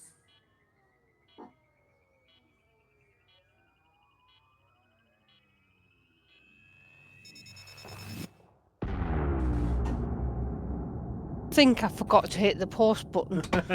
No. Too late. Question 2. What causes Thargoid interceptors to spin uncontrollably in a tight circle? So is it collision damage, fighter hangars, force shell, that's the engineering experimental effect, gravity, mine launchers, research limpets, seismic charges, or the xenoscanner? I don't think I've ever seen this. I don't know. I've only ever seen one Thargoid. Okay. What did you see? Well, it was a Thargoid. A Thargoid. It pulled me out of jump space. Right. Yeah. That's the only time I've ever seen one. I don't believe they exist. Detonation in 10 seconds. And do you think ghosts exist? I've seen a ghost. Was it an African or European Thargoid? I thought you were going to say, is it an African or European ghost? Was it carrying a python under one wing, you know? And question 3. Until 3309, what caused commanders to be placed exponentially far away from the arrival star? Is it fleet carriers, frameshift anomalies, that's the things Thargoids make, hyperdictions, that's the things Thargoids do, interdiction, neutron supercharges, speed bowling, that's the thing you can do around a planet, stuck recovery, or supercruise overcharge? I am guessing again. Is this I'm pretty actually sure a bug? Multiple this choices one? for? What's that, Gray? That's why Is this I like. actually a bug? This one. Yes, this is a fixed bug that used to be in Elite. See, that's what I like about multiple choice. You know, even if you don't have a clue, you still have a chance of getting a point. Yeah. 3 points. Detonation in 10 seconds. Don't forget to hit post. How did you remember this time?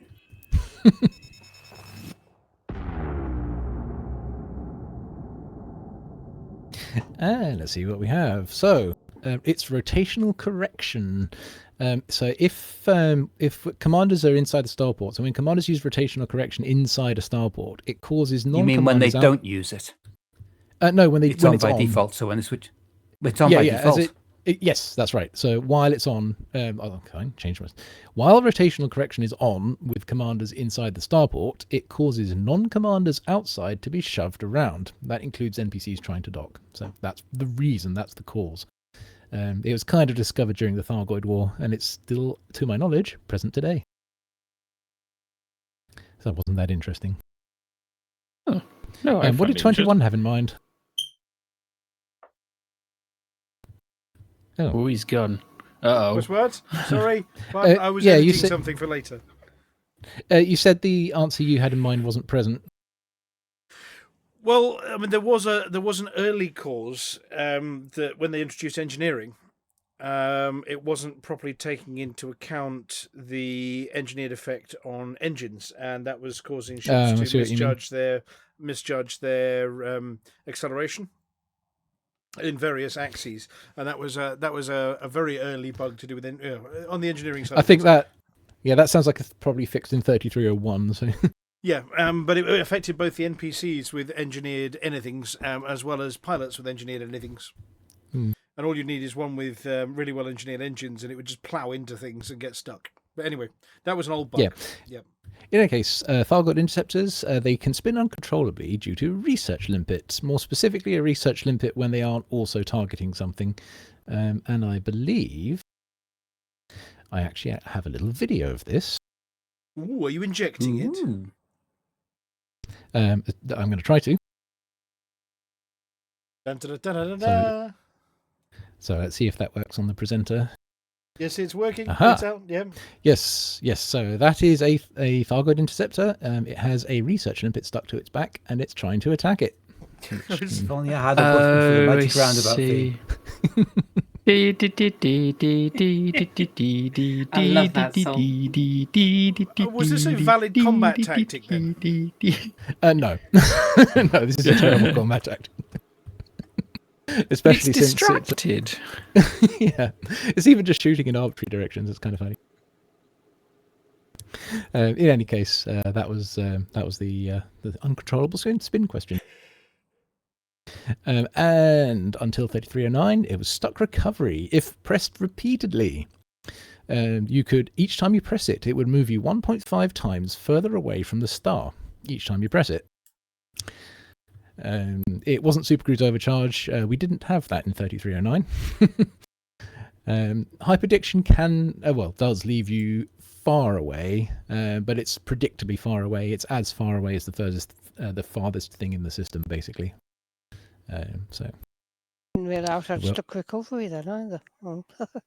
Yep. So well done with stuck recovery. Round 3 is dubious durations. In days, for how long did fragment cannons fail to deploy in 3308? That's for the that's class 3 gimbal fragment cannons, and it only affected horizons at the time, apparently. Where do you get this information from? Eidetic memory.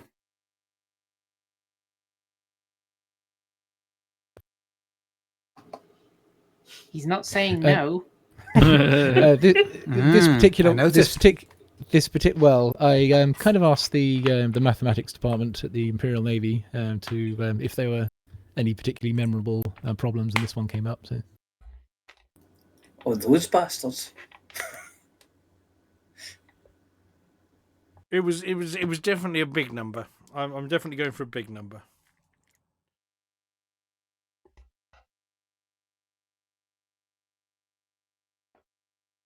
Oh, in 3308.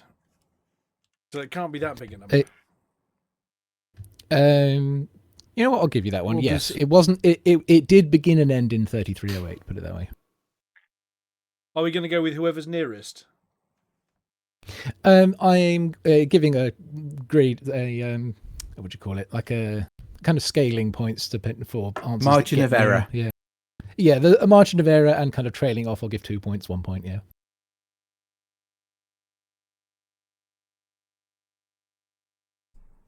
Countdown. Do. Detonation in 10 seconds.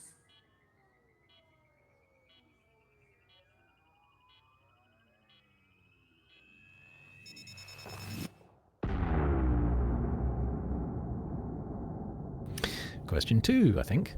In days, for how long did exploration give excessive power play merits in 3310? That's power play 2, which should be clear.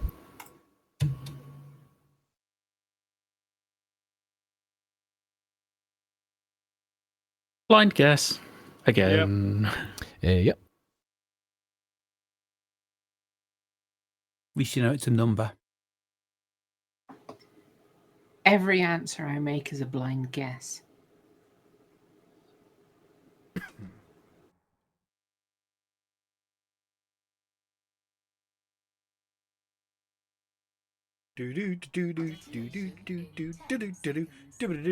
Bong.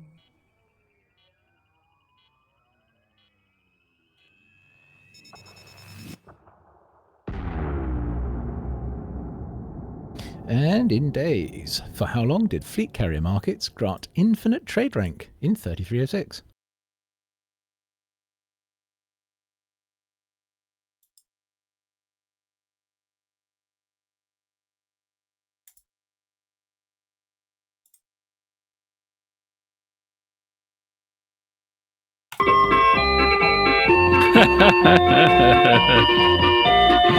It's playing my song! Flossy's from the Magic Roundabout, you know. Which Time one's for bed, Flossy? said Zebedee. Florence. Flossie. Oh, Florence. Florence. Yeah. Yep. My type 9's called Ermintrude. Amazing. Yeah, I can see why. Flossie was also a sheep in Blackadder. All right. Of course, Zebedee. Anyway, that was your Yes, timeout. it was. Anyway, that was your timeout, yep. Was it? Right. Don't forget to hit post, Flossy. Oh, okay. Oh, I moved on. I did, I think. Dun, dun, dun, dun, dun, dun. It was 85 days for the fragment cannons. So this was between Odyssey Update 11 and Update 12. It broke fragment cannons in Horizons. So so definitely points for 72 being relatively close, 100 being relatively close, 90 being extremely close. I love the fact that the only number guessed twice was 42. For power play merits, it was only 3 days. That was that nail was hit upon its head quite quickly. That was 29th of October to 1st of November. And for fleet carrier markets, I honestly thought this was like 1 to 2 weeks when but then looking that up, it was a lot longer. It was fleet carriers were out of beta on the 9th of June. 3rd of August was fleet carrier update 4, and at some point after that, there was a server-side fix. So we're looking at around 55 to 75. Am I the only person who got that right? Probably. Which means Amelia wins. Yay! Sort Oh, it of. was round 4. Ah, ha, ha, ha. Well, yeah. Not yeah. yet, she doesn't. There was normally 3 rounds, but there was the question, the one at the super important one at the start with the bindings. So. Mm-hmm. So round 4 is puzzling problems. This is multiple choice again, by the way. What breaks if you have more than 256 bounty vouchers in Legacy? Is it the administrative contact, bulk claiming, changing ship, docking requests, interdictions, mass commissions, power play bonuses, or the transactions panel? And that's apparently the clarification note I've got here on a little post. It says that's vouchers from 256 different factions. Right. That's hard going to get that.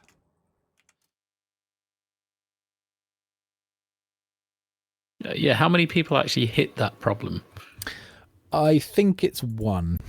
Detonation in 10 seconds. I remember making a whole thing just for the purpose of hoarding them up and hitting specific numbers. Boom! I love that noise. It was exactly Alex Uno, Commander Aiden. That is correct.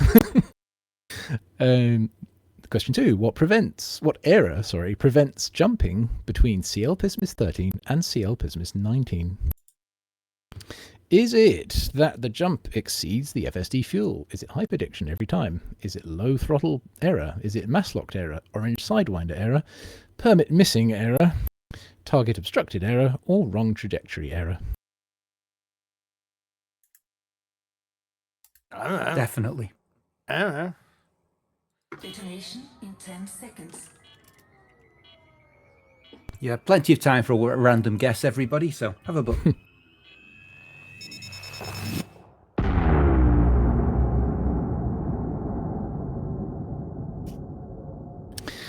And question 3. Until May this year, that is, what was the problem with docking at the outpost Michael City in Col 285 sector TY-W B16-1?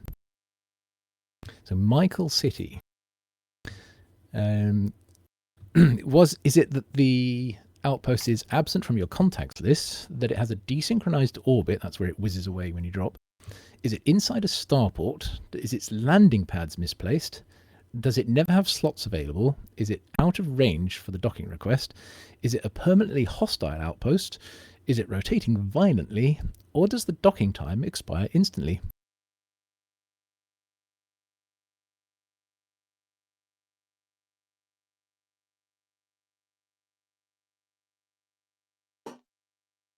Detonation in 10 seconds.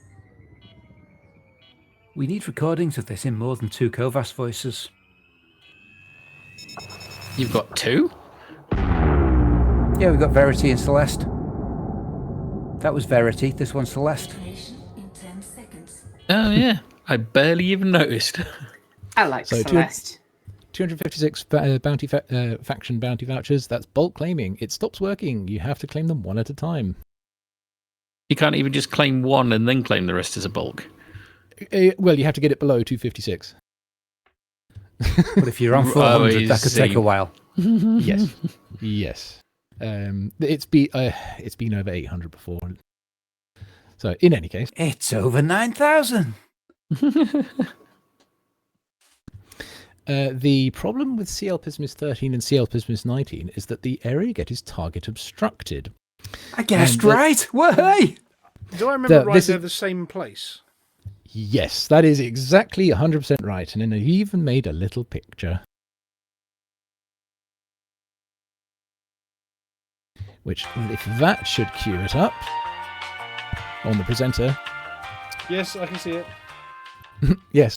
So that is 2 views. So on the left and right, you've got 13 and 19, and you can see that they're in exactly the same superimposed place. The problem with that is when you're in one of them, in one, like for example, you're in 13, you try to target 19, the navigation marker is in the star for 13, thus it's target obstructed. You actually have to jump away, then jump to the other one. So. But they look different when you get there. They're 2 different systems, yeah. And so wasn't that interesting? And finally, for Michael City, it is inside the starport German city, or it was at least, which was quite fun to visit. So interestingly, it was narrowly possible to dock at Michael City by flying into the starport German city and landing on the outpost in the docking bay. And there was actually no trespass warning for the starport as long as you had an outpost docking request. Oh, that's interesting. Yeah, so it seems the request doesn't have to be for the docking area in which you're travelling. You just have to have any docking request. Is the outpost static and the station rotating? Yes. Oh, that's cool. Yeah, you have to wait for your opportunity to for it as it phases through the walls to land on your pad. Yeah.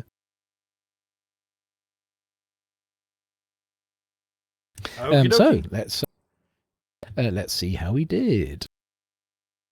Wait, was that the last one? Yeah, that was the. Yes, that was the last one. Oh, yeah. I got confused because I left the picture up. There we go.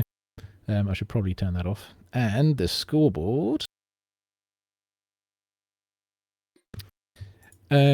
That's an interesting name. So well done to C Stunt, who scored Nothing wrong with Cupid. Who scored 80 points. Came first there. So My first ever win. My first time ever getting over 10 points. Oh, very good. Very well done, Amelia. Got 3. Think. Boozed boobs. Stunt apology officer. That's not the apology officer. That's her stunt double. That's very rude. So rude. Sorry, I'm thinking Spaceballs. I cannot Cupid wait stunt. for the second movie. Yes, Cupid stunt. No, that was Kenny Everett. I remember. Yeah. Still done in the best possible time. Yeah. So well done, everyone. I just love the fact that Cupid's, the Kenny Everett character, was just called Cupid until she was appearing, being interviewed by Michael Parkinson. At which point Parky said, well, I can't just introduce you as Cupid. What's your surname? So Kenny replied, Stunt. Yes, Cupid. And Parky could not say it right after that. I bet.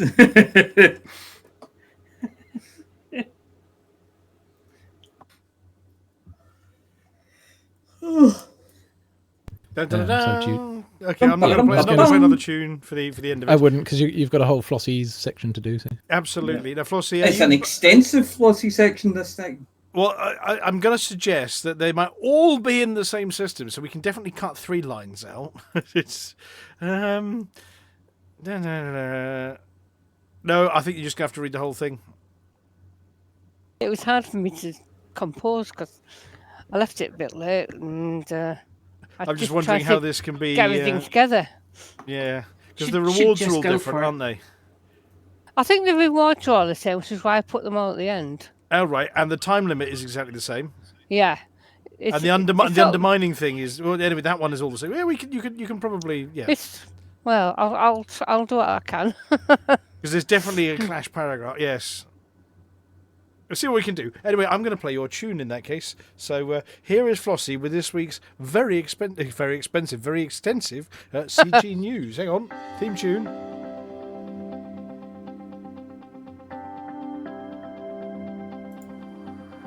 It's Flossy. It's Flossy. It's Flossy. It's Flossy. And the community goes.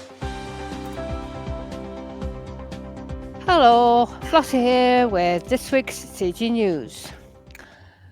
Last 2 weeks, HIP 87621 Exobiology Initiative finished today at 1600, about 3/4 of the way between tiers 3 and 4, with 4,157,742 samples collected by 27,927 contributors. So, yeah, quite successful.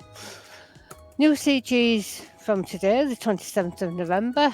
Not 1, 2, or even 3 new CGs, but 4.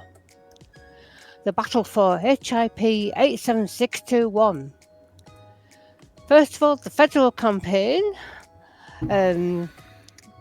which the Allied, Imperial, Federal and Independent powers have deployed fleets to undermine, contest and fortify the enclave surrounding HIP 87621 following the discovery of Radicoda unica, a unique flora with promising biochemical properties.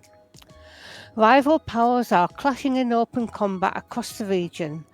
The Federation is determined to ensure that one of its loyal powers emerges victorious.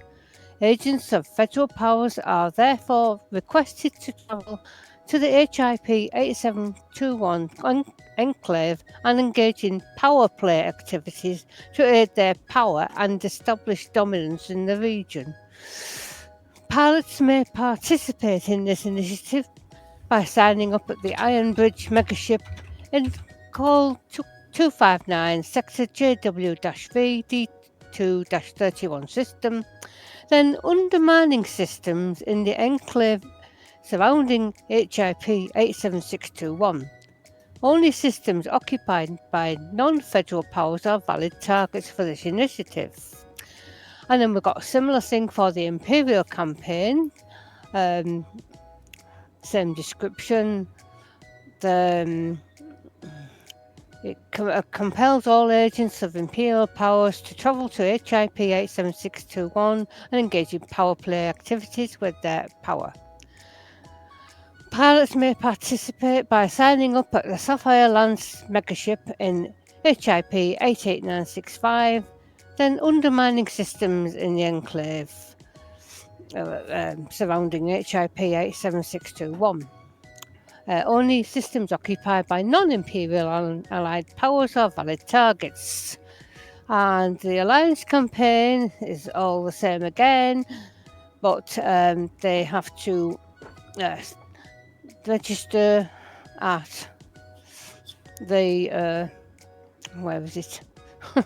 Horizons Glow in Call 259 Sector DZM B9-2, and similarly they participate in power play activities around HIP 87621. And the Independence campaign sign up at 3 months touch in Call 359 Sector PM-T C4-3 and undermine non-independent systems. Pilots may only systems occupied by non-independent powers are valid targets. Pilots must be pledged to a power in order to register contribution to this initiative. Pilots who register at least one contribution will receive one pre-engineered fixed-mount Class 2 rapid-fire multi-cannons with increased damage and phasing sequence. Credits depending on success tier achieved, individual contribution level. Pilots in the top 75% and over will receive an additional pre-engineered multi-cannon and 20,000 merits if this initiative has the highest contribution, 10,000 merits otherwise. The campaign began today, the 27th of November, and will run for 2 weeks. It is anticipated that the battle for control of the Fit 49 system enclave will continue long after this initiative. To be eligible for rewards, you must register at one of the megaships depending on which power you're fighting for. And this is a competitive initiative. You may only sign up for one side at a time. You may switch sides by abandoning the goal, but note that any existing contributions will be forfeited. And that's it for this week's CG News. Flossy told you what to do. So in summary, do stuff for them, sign up at their place, and then do stuff. And then you get rewards. The short version, yeah. Do some undermining, whatever the hell that is. Yeah, sign up for them, be And mean be to in the a power. other them. Yes, so sign up for them, be mean to anyone who's not them in the local area. I think It'll be interesting to see how much lower the uptake is now that you need to be in power play to do it compared to the previous ones where you didn't need to. Well, as per our article, of course, maybe it's an incentive to try and encourage people to get involved with the power, which is just sneaky.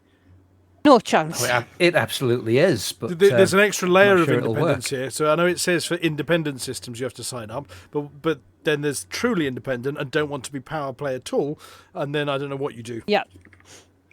I'll have 2 weeks off and do some colonisation instead. Absolutely. Mining. But I'm sure that Beetlejuice and Wotherspoon are going to have something to say about this one.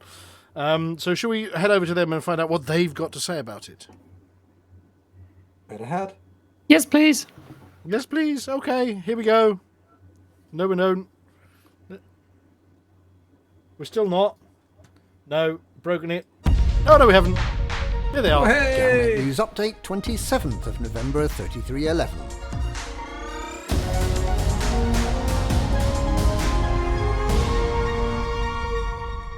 The superpowers have all decided they want control of the supply of Radicoida Unica, and they're willing to fight the other superpowers to get it. No one seems quite sure what special properties the strange blue woody trees found only in the HIP 87621 system might have, but it's apparently important that the Empire, Federation, Alliance and Independent systems get access to it first. Of course, only one of them can have first access, and that's what this conflict is about. There are 49 systems in play and 12 powers taking part. However, the powers belonging to each superpower are working together. Felicia Winters and Jerome Archer are in an uneasy alliance to help the Federation win, while the Emperor has Princess Aisling and Senators Betrayus and Winters helping to ensure an imperial victory. Prime Minister Mahan and his sternest critic, Nakato Kane, are working together, and all the independent powers presumably have some sort of pact going on. The rules of the conflict are to do as much to undermine systems held by other superpowers as possible. The target systems for each power are conveniently highlighted on the map. Commanders signed up as power agents have been ordered to assist in the four-way struggle, but have been warned that this conflict will last many months, with a series of objectives to be met. The first campaign will last for 2 weeks. At the eventual end of the war, whichever superpower, or possibly power by then, wins control of the 49 systems will gain first access to the magical properties of Radicoida Unica, whatever they might be. There are rewards on offer. Everyone who takes part in any way will be awarded a pre-engineered fixed mount Class 2 rapid-fire multi-cannon with increased damage and phasing sequence, while commanders in the top 75% will receive an additional pre-engineered multi-cannon and 10,000 merits to spend in the gift shop of their chosen power. Those helping the power that comes out on top at the end of the campaign will get twice the merits. Professor Frank Radix has also been in touch. The work of his student, Terry Tora, has been seized by the October Consortium and her findings suppressed. Tora remains missing, presumed held by the Consortium. Radix also urges unpledged commanders to sign up to a power, any power, ostensibly because he thinks there might be insider information going round. The real reason seems to be that he likes the idea of a very big war. The powers have placed security megaships close to, but just outside the campaign area, as a convenient place to store ships. In other news, those who participated in the data-gathering exercise in HIP 87621 over the past 2 weeks have been told that they may claim their rewards.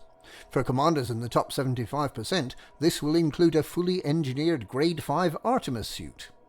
So, if you don't fancy all this fighting, you can head off into the black and scan some other plants, the sort that the powers don't want to have a long and bloody war about.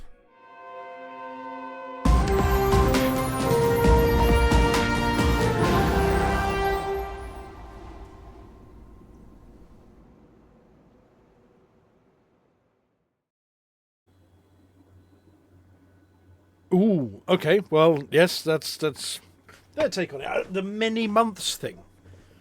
Oh dear. Flossie, does that mean you're going to be reading out great big lists for many, many months? Oh, I hope not. Yes. or to find a summary technique. Yes, you can do it if you're one of all of these. Yes, just go to different places. But that's easy. We can just have a designated one of us for reading each of the categories, and Flossy does all of the generic bits, and then each of us take turns reading the 3 words that are different, and then Flossy carries on with the rest of the paragraph. It'll work fine. Sounds like a plan. Or Flossy can just record it once, and if it doesn't change, it's fine. Yes. Yeah, I do hope it's not going to be a whole long series of them. Right. Okay, well, we're getting towards the end of the show. I noticed that Mooncake's been very quiet this evening, Amelia. Is Mooncake napping? She is, yes, right next to me. Ah. Right, well, so what we normally do now is we normally end the show with a For the Mug in a minute and a bit of a theme tune and some of the credits, and we go and raid somebody who needs some viewers. So I'm just browsing through. See if we got... There is a Thanksgiving Space Hangout stream, and giving its Thanksgiving, we've got Ministry Malcontent. Oh, there's somebody doing the community goal, actually, because it's been spoken about, and that's Chris Plays Elite.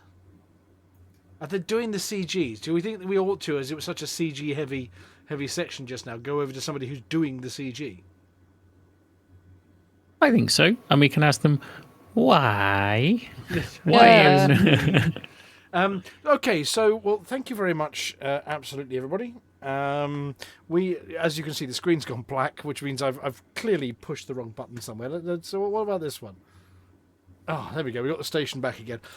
So that's it from us for this week. We're going to continue in future weeks to speculate about what the plants are for and why on earth everybody's fighting over them like it's really important. We still don't understand that one, but I'm sure there'll be a reason. I mean, that data was kidnapped by the October.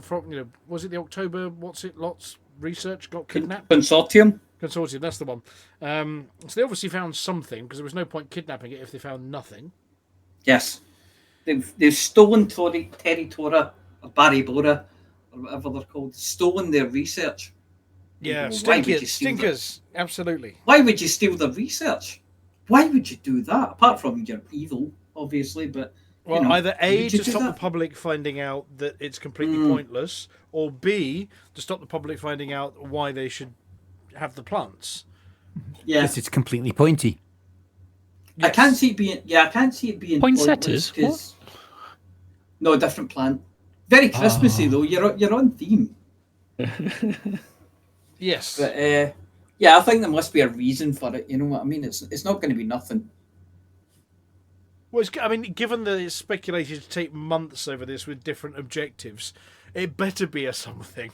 Otherwise, we get to the end of it and say, "Yay, we win! What do we get? Some plants.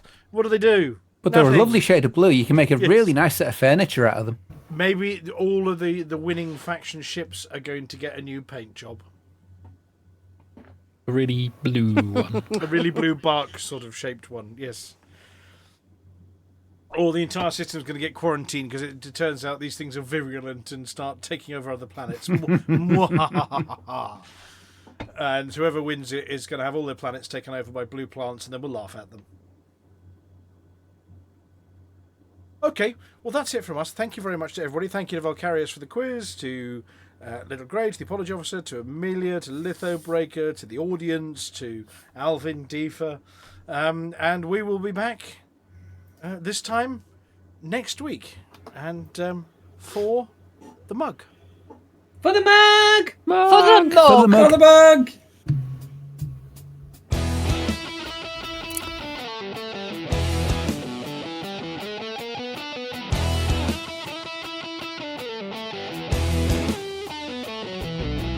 No journey too long and no cargo too small. The profit margins never really mattered at all. We're gonna take the cargo where it's needed today. Super cruising all across the Milky Way. We'll take anything, anytime, anywhere. Loading up the T-Nights to the brim with rail. For the mug, yeah, you know just where we're coming from. For the mug, now everybody sing the Hutton Trucker song. For the mug. Flossy always seems to crash into the sun. Swivel likes the pilot on the Xbox One. Alvin at the front, you know he leads us well. Trucking across the galaxy, now everybody yell. For the mug, yeah, you know just where we're coming from. For the mug, now everybody sing the Hutton Trucker song. For the mug, yeah, you know just where we're coming from. For the mug, now everybody sing the Hutton Trucker song.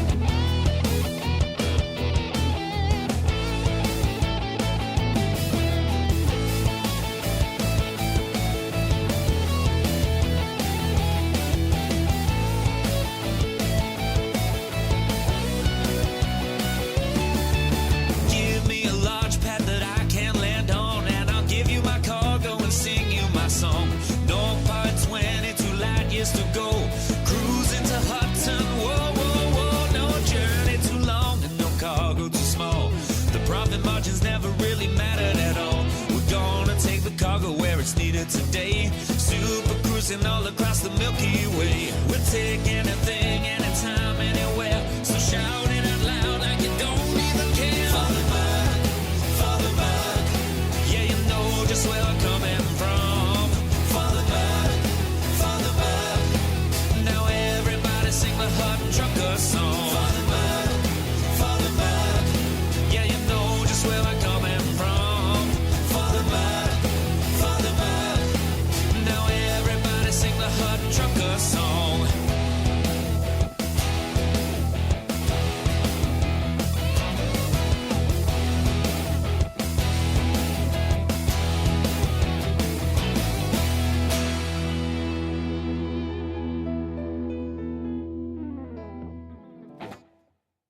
Well, ladies and gentlemen, that is the end of the show.